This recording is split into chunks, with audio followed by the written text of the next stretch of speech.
Hello, I'm Paul Pluta and welcome to Paul Pluta Prestige. Today I'd like to talk about the flagship of the Omega range. And the flagship it's the Constellation. And although the Constellation's been overshadowed in recent times by the Seamaster and the Speedmaster, the Constellation is really Omega's flagship. It's their high-end piece, and I think they've done a damn good job. If you look at some of the vintage Constellations with the pie pan dial, they are gorgeous.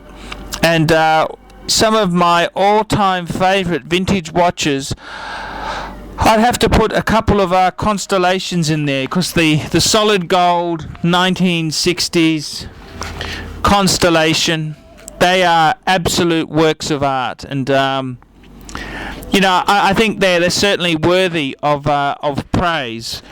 The Constellation of recent times, you've had the Cindy Crawford, and you've had the another model which was the Manhattan, very 80s, a little bit dated now, but they were very cool in their day. And I've got to say, the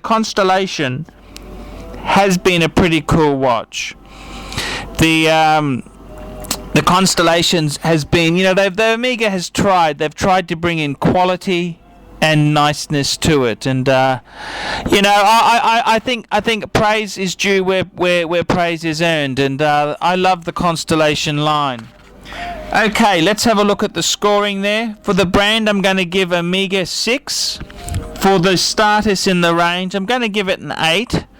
Now you might say, why do I give the Constellation an 8 and the Speedmaster and the Seamaster get 10s? Well, that's really the ones that are so popular in this modern age. The Constellation has fallen out of flavour, but I'm giving it an 8 because I do recognise the history and the contribution it has made in the past.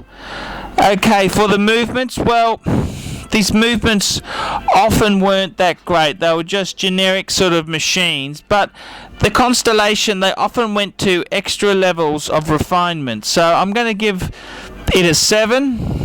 The overall quality and finish of a Constellation, I'm going to give it a 7. The Paul Pluta Prestige rating on Omega Constellations, I'm going to give it another 7. So if we add all those scores up there, we have 35, and I think that's quite a reasonable rating to have there. The Omega Constellation scores 35.